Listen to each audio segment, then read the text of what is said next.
The sun hung high in the sky, casting golden rays over the quiet suburban neighborhood. It was one of those perfect summer afternoons where time seemed to slow down, and the world felt like it had paused just for a moment. Birds chirped lazily from nearby trees, their melodies blending with the soft hum of distant lawnmowers. The air smelled faintly of freshly cut grass and blooming flowers. For Victoria Hayes, it was exactly the kind of day she needed. Victoria had spent the last week juggling countless responsibilities as the newly appointed police chief of her city. Her promotion was historic. She was the first black woman to hold the position in the department's century-long history. While proud of her achievement, the role came with immense pressure. Long hours at the office, late-night meetings, and endless paperwork had left her drained. But today, she decided, would be different. Today, she would take a break. Her backyard was her sanctuary, a small but cozy space that she had worked hard to make her own. A few months earlier, when she moved into the house, the yard had been nothing more than dirt and weeds. With some effort and creativity, she transformed it into an oasis. She planted colorful flowers along the fence, added string lights for ambiance, and installed a modest pool right in the center. It wasn't extravagant, but it was hers, and on this particular afternoon, it was exactly what she needed. Dressed in a simple swimsuit, Victoria grabbed a cold glass of lemonade and stepped outside. The warmth of the sun kissed her skin as she settled onto an inflatable raft floating gently in the water. She closed her eyes, letting the gentle ripples of the pool soothe her mind. For once, there were no urgent phone calls, no crime reports to review, no decisions weighing heavily on her shoulders. Just peace. But unknown to Victoria, someone was watching. Across the street, Mr. Paulson stood by his upstairs window peering through the curtains. He had lived in the neighborhood for decades and prided himself on knowing everyone who belonged here. When he saw Victoria lounging by the pool, something about her presence struck him as odd. He didn't recognize her face, nor did he recall ever seeing her around before. To him, she looked out of place. Mr. Paulson frowned, narrowing his eyes as if trying to piece together why she seemed so unfamiliar. His gaze swept over her relaxed posture, the music playing softly in the background, and the way she appeared, completely at ease. None of it sat well with him. After all, people in this neighborhood didn't usually behave this casually, at least not in his opinion. His suspicion grew until it solidified into certainty. Something wasn't right. Unaware of the brewing storm, Victoria flipped open her phone and scrolled through social media.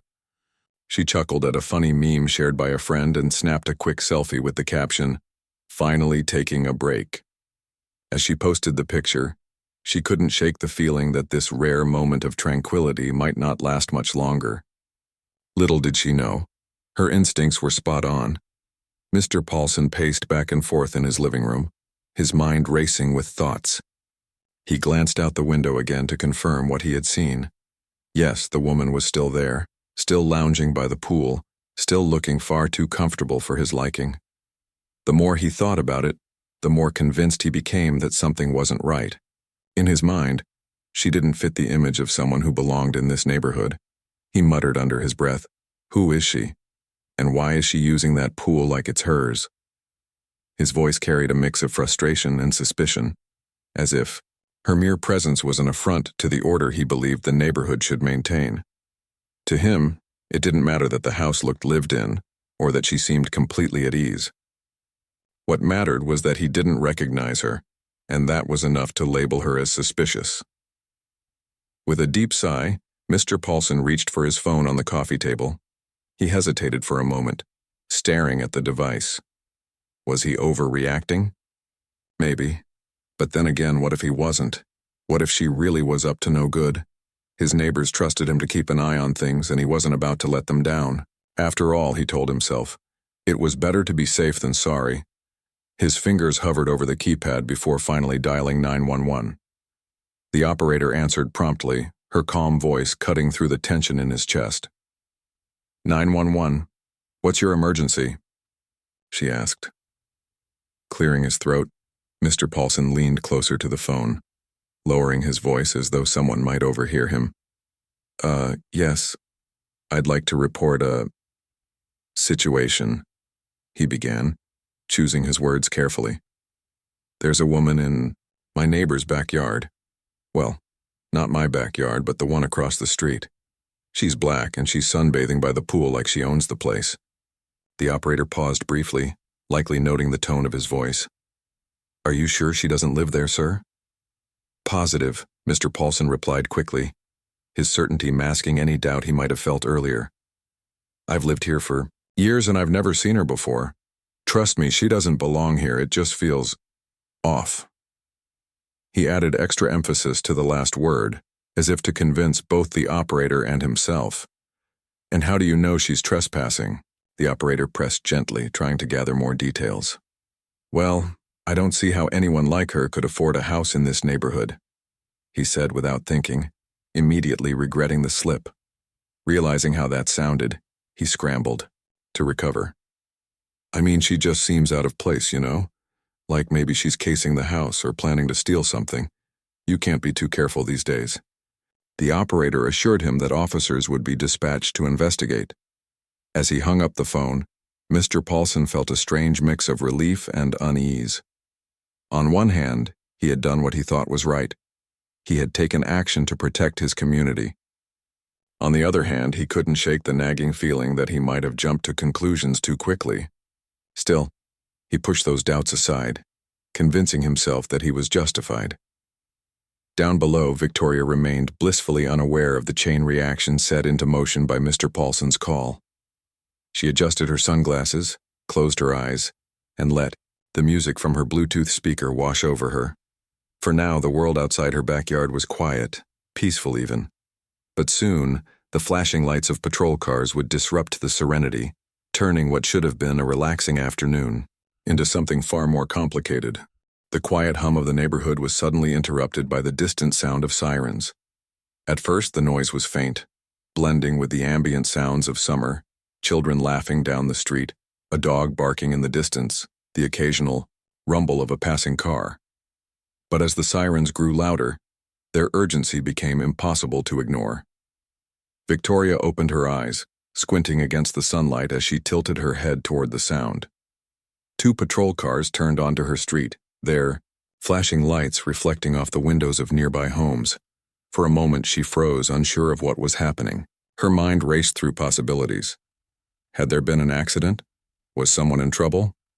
Or worse, had something happened at the station that required her immediate attention?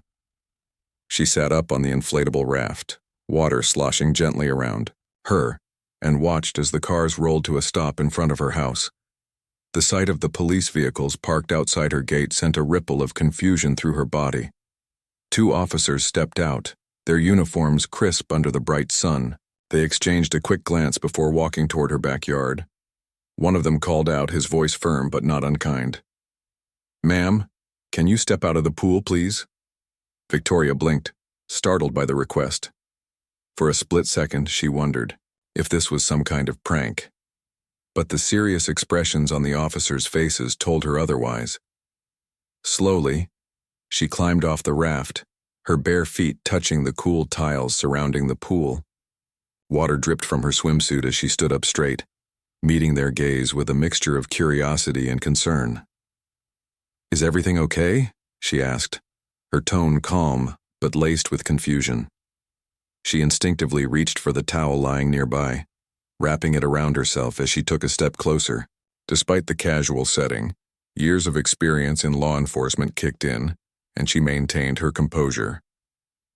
The officers hesitated, glancing at each other again before one of them spoke. "We received a call about a possible intruder," he explained, his words measured. "Someone reported seeing a suspicious person in this backyard." Victoria's eyebrows shot up, and she couldn't help but chuckle softly, though there was no humor in the situation. "A suspicious person?" she repeated, gesturing toward the house behind her. "In my backyard." The officers exchanged another glance, this time tinged with uncertainty. "Do you live here, ma'am?" one of them asked cautiously. "Yes, I do," Victoria replied, her voice steady but carrying a hint of frustration. She pointed to the house. "This is my home. I'm not trespassing or breaking any laws. I'm just trying to enjoy my day off." To prove her point, she walked over to a waterproof pouch sitting beside her phone and retrieved her ID. Handing it to the officers, she added, "Here's my identification if that helps clear things up." The officers studied the card, their eyes widening slightly as they processed the information. Their posture shifted almost imperceptibly, moving from cautious professionalism to something resembling embarrassment. One of them cleared his throat and handed the ID back to her. "Chief Hayes," he said, his tone now respectful. "We're so sorry to bother you. We didn't realize it was you when we got the call." Victoria accepted the apology with a small nod, though her expression remained unreadable. Inside, however, her mind was racing. Who had made the call?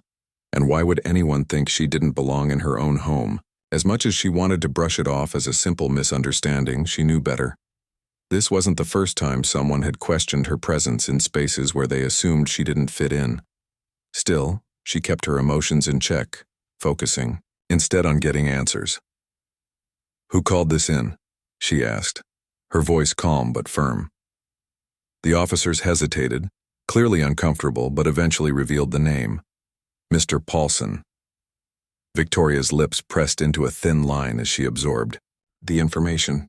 She nodded slowly, her resolve hardening. This wasn't going to end here, not without addressing the underlying issue.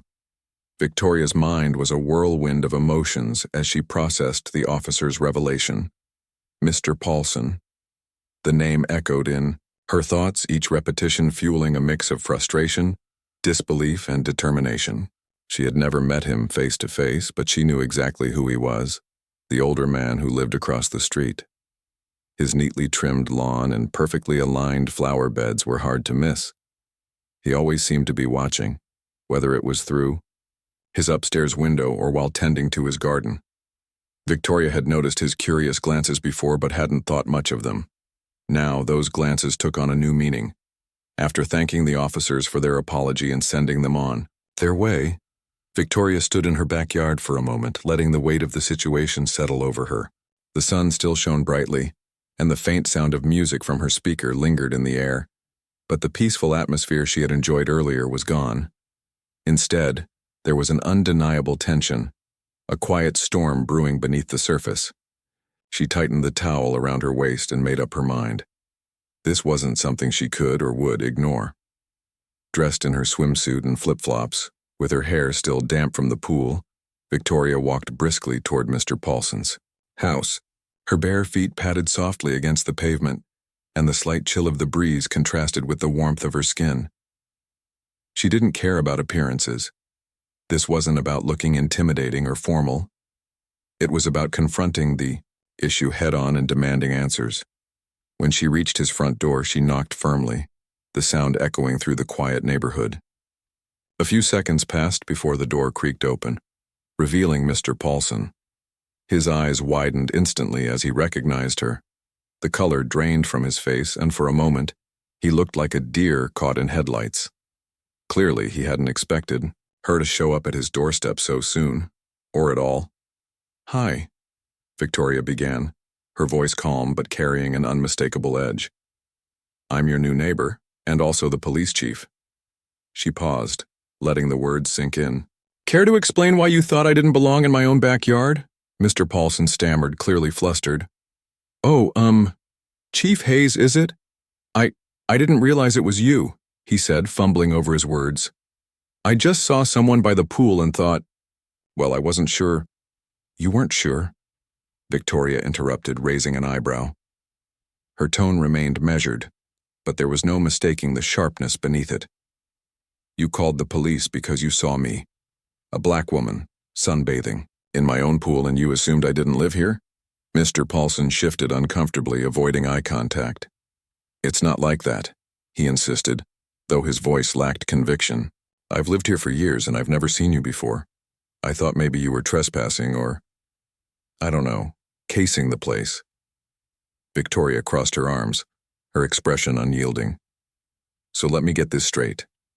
Because you didn't recognize me, or maybe because of how I look, you decided I must be up to no good?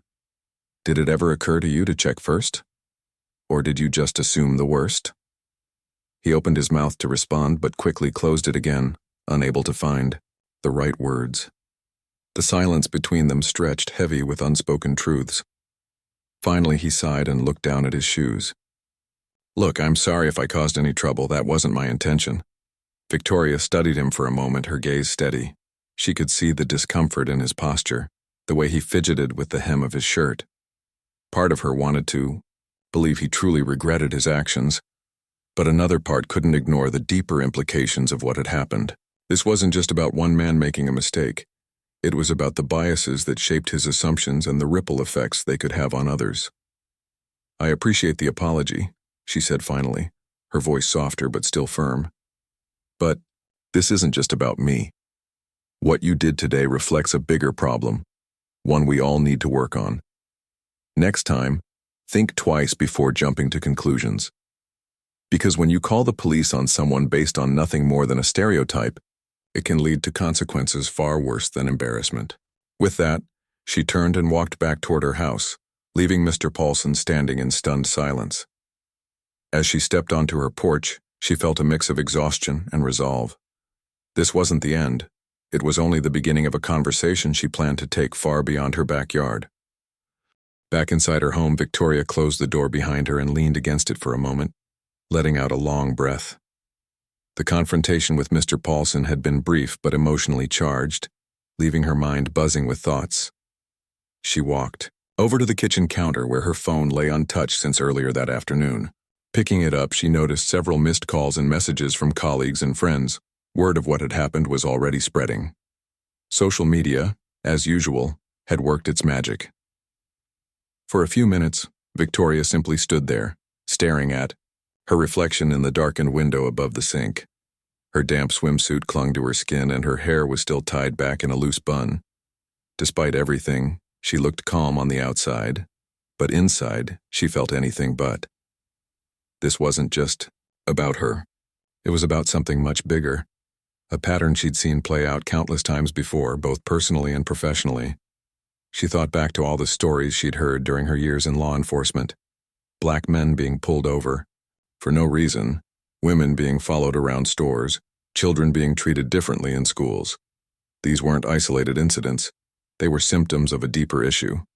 And while today's events hadn't escalated into something dangerous, they reminded her how easily such situations could spiral out of control. What if she hadn't been the police chief? What if she hadn't been able to prove who she was so quickly? The thought sent a chill down her spine. Determined not to let this moment pass without action, Victoria grabbed a pen and notebook from a drawer. She sat down at her dining table, the surface still warm from the sunlight streaming through the window. For the next hour, she poured her thoughts onto paper, drafting a letter that would soon become the centerpiece of a larger conversation. In clear, concise language, she described what had happened, avoiding accusations or anger. Instead, she focused on the broader implications of bias and misunderstanding, urging local leaders to address these issues more proactively. By the time she finished writing, the sun had begun to dip below the horizon, casting soft orange hues across her living room. Victoria reread the letter, making small edits here and there until she was satisfied. Then she snapped a photo of it with her phone and posted it online, along with a short caption. Today I learned that even as police chief, some people still question whether I belong in my own neighborhood. Let's talk about why and how we can do better.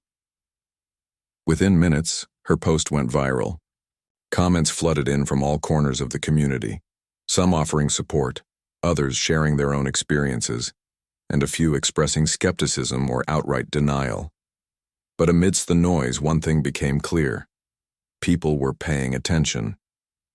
Local news outlets picked up the story, turning what had started as a quiet afternoon by the pool into a catalyst for discussion. That evening, as Victoria prepared dinner, her phone buzzed nonstop with notifications. Friends called to check on her. Colleagues praised her handling of the situation, and strangers sent messages thanking her for speaking out. It was overwhelming, but also empowering. She knew she couldn't change everyone's minds overnight, but she also knew that moments like this mattered. They planted seeds of awareness, challenging people to reflect on their assumptions and biases. As she ate alone at her kitchen table, Victoria allowed herself a small smile. The day had been exhausting, frustrating, and eye-opening all at once.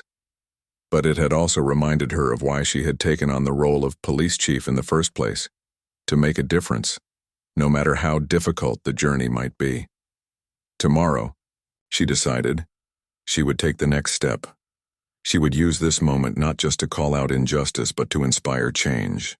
Because sometimes the hardest conversations are the ones worth having. The next morning, Victoria woke up to the sound of birds chirping outside her window.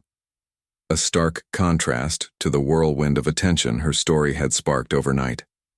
Her phone buzzed incessantly on the nightstand, lighting up with notifications every few seconds. Reporters were calling, asking for interviews. Community members were reaching out, some praising her courage, and others questioning whether she'd exaggerated the situation. Even her own department was abuzz with chatter about how to handle the growing spotlight. Despite the chaos, Victoria felt a deep sense of clarity. She knew this moment wasn't just about her. It was about using her platform to address something far bigger than one neighbor's misguided assumptions. Bias didn't exist in a vacuum. It thrived in silence, in unspoken beliefs that went unchecked. And now, with everyone watching, she had an opportunity to challenge those beliefs head-on. Later that day, Victoria stood behind a podium at the I-Dome local community center, addressing a packed room of residents, leaders, and media personnel. The air was tense but electric, charged with anticipation. Some attendees nodded along as she spoke, while others shifted uncomfortably in their seats, clearly uneasy about having their biases brought into the open. "Let me start by saying this," Victoria began, her voice steady and commanding. "What happened yesterday wasn't personal, at least not entirely. It wasn't about me being singled out because I'm the police chief or because I live in this neighborhood. It was about assumptions. Assumptions based on race, class, and preconceived notions of who belongs where." She paused, letting her words sink in. Her gaze swept across the crowd, meeting the eyes of those brave enough to hold her stare. When someone sees a black woman sunbathing in her own backyard and immediately assumes she's trespassing, it says more about them than it does about me. It reflects the biases we all carry, biases that can lead to dangerous consequences if left unaddressed. Victoria shared examples from her career, recounting stories of individuals who had been profiled, harassed, or worse because of similar assumptions. She spoke of young men pulled over for no reason other than the color of their skin, families turned away from housing opportunities, and children treated as troublemakers simply because of where they came from. Each story painted a picture of systemic issues that couldn't be ignored. "But here's the thing," she continued, her tone softening slightly. "This isn't about pointing fingers or assigning blame. It's about recognizing these patterns and working together to break them. We all have biases. They're part of being human. But when we act on those biases without thinking, when we let fear dictate our actions, that's when harm happens." Her words resonated deeply with many in the audience. A middle-aged woman raised her hand during the Q&A session, tears welling in her eyes. "I want to believe I'm better than that," she admitted. "But hearing your story made me realize how easy it is to make snap judgments without even realizing it. How do we stop ourselves from doing that?" Victoria smiled gently, appreciating the honesty of the question. "It starts with awareness," she replied. "Ask yourself why you feel uneasy in certain situations. Is it based on facts or is it rooted in stereotypes? Once you identify those moments, you can begin to challenge them. It's not easy. It takes practice and humility, but it's necessary." As the meeting drew to a close, several attendees approached Victoria to thank her for sparking such an important conversation. Others lingered, whispering among themselves, clearly divided in their opinions. But regardless of where people stood, one thing was undeniable. The issue of bias had been thrust into the spotlight, forcing everyone to confront it in ways they hadn't before. That evening, as Victoria sat on her porch watching the sunset, she reflected on the day's events. She knew the road ahead wouldn't be smooth, change rarely was. But she also knew that progress often started with uncomfortable conversations. And if her story could inspire even one person to think twice before acting on their assumptions, then it would all be worth it.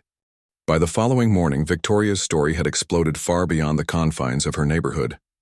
Local news outlets ran headlines like, "Police Chief Mistaken for Intruder in Her Own Backyard," and "Racial Bias Sparks Community Debate." Social media platforms lit up with hashtags, memes, and passionate discussions. Some praised Victoria for handling the situation with grace and turning it into a teachable moment. Others defended Mr. Paulson, claiming his actions were simply a misunderstanding or that he was being unfairly vilified. The divide in public opinion was palpable. On one side, people shared their own experiences of being profiled or judged based on their appearance. A young woman recounted how she'd been stopped by security while shopping at a high-end store, even though she was there to purchase a gift for her mother. A college student described being asked to leave a cafe because someone thought he didn't belong. These stories poured in from all over, painting a vivid picture of the everyday struggles faced by marginalized communities. On the other side, some commenters dismissed the incident as trivial. "Why make such a big deal out of nothing?" one person wrote. Another chimed in, "People are too sensitive these days. It was just a mistake." To them, calling the police on Victoria seemed harmless, a minor error rather than a reflection of deeper societal issues. Amidst the noise, Victoria remained focused. She gave a few carefully chosen interviews, using each opportunity to steer the conversation toward solutions, rather than blame. In one interview, she emphasized the importance of empathy. "It's not about shaming anyone," she said, her tone calm but firm. "It's about understanding how our actions affect others. If we can learn to see the world through someone else's eyes, even for a moment, we'll be better equipped to create change." Her department took notice as well. Inspired by her leadership, they announced plans to implement mandatory bias training for all officers. The program would include workshops, role-playing scenarios, and open dialogues designed to help officers recognize and address their own implicit biases. While some within the force grumbled about the initiative, many welcomed it, recognizing the value of self-reflection in building trust with the community. At a town hall meeting later that week, emotions ran high. Dozens of residents gathered to voice their thoughts, creating a mosaic of perspectives. One elderly man stood up, his hands trembling as he gripped the microphone. "I've lived here for 40 years, he began, his voice quivering. "And I'm ashamed to admit I've made assumptions about people based on how they look. I don't want to be that person anymore." A younger woman followed, her tone more confrontational. "This isn't just about one bad neighbor," she said, pointing directly at Mr. Paulson, who sat quietly in the back row. "It's about systems that allow this kind of behavior to go unchecked. We need accountability, not apologies." When it was Mr. Paulson's turn to speak, he rose hesitantly, his face flushed with embarrassment. He cleared his throat and read from a prepared statement. "I deeply regret my actions," he began, avoiding eye contact with Victoria. "I never intended to cause harm, and I realize now that my judgment was clouded by prejudice. I hope the community will accept my apology and give me a chance to do better."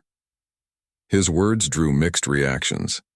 Some attendees clapped politely, appreciating his effort to acknowledge his mistake. Others crossed their arms, unconvinced that an apology could undo years of ingrained bias. Victoria watched silently from her seat, her expression unreadable. She knew apologies were important, but they meant little without meaningful action. As the meeting concluded, Victoria lingered, behind, speaking privately with several residents who wanted to continue the conversation. One woman approached her with tears in her eyes. "Thank you for standing up," she said softly. "Your courage gives the rest of us hope." Victoria smiled warmly, placing a hand on the woman's shoulder. "This isn't about me," she replied. "It's about all of us working together to build a better future. Change starts when we're willing to listen and act." Driving home that night, Victoria felt a mix of exhaustion and determination. The road ahead wouldn't be easy, but she knew progress rarely came without struggle. For now, she allowed herself a small sense of pride. The conversation had begun, and that was a victory in itself. In the weeks that followed, Victoria Hayes became more than just the police chief of her city. She became a symbol of resilience, leadership, and the quiet strength it takes to confront uncomfortable truths. Her story spread far beyond the local community, sparking discussions in schools, workplaces, and even legislative chambers. It wasn't just about one incident anymore. It was about the ripple effects of bias and how they touched every corner of society. Her department's new bias training program gained national attention, with other cities reaching out to learn from their approach. Officers participated in workshops where they were encouraged to share their own experiences and reflect on moments when they might have acted on assumptions. Some sessions were difficult. Emotions ran high as officers grappled with uncomfortable realizations, but slowly a shift began to take root. Trust between the police force and the community started to grow, one conversation at a time. Meanwhile, Mr. Paulson kept his promise to do better, or at least tried to. He attended a few community meetings, though he often sat quietly in the back, avoiding eye contact. Neighbors noticed small changes in him. He waved more often, offered to help carry groceries for an elderly resident, and even joined a neighborhood cleanup event. Whether these gestures came from genuine growth or a desire to repair his reputation, no one could say for sure. But Victoria chose to focus on the effort rather than the motive. After all, change didn't happen overnight, and it rarely looked perfect. For Victoria, life gradually returned to its usual rhythm. She balanced long days at work with quiet evenings at home, finding solace in the routines that grounded her. On sunny afternoons, she still lounged by her pool, though now she occasionally caught herself glancing toward Mr. Paulson's window. Not out of fear or anger, but out of curiosity. Had he truly changed? Or was this just another phase? One Saturday morning, as she watered the flowers along her fence, she heard a soft knock on her gate. Turning around, she saw Mr. Paulson standing there holding a plate of cookies wrapped in cellophane. His face reddened slightly as he extended the offering. "I know it's not much," he said awkwardly, "but I wanted to thank you for everything. You've given me a lot to think about."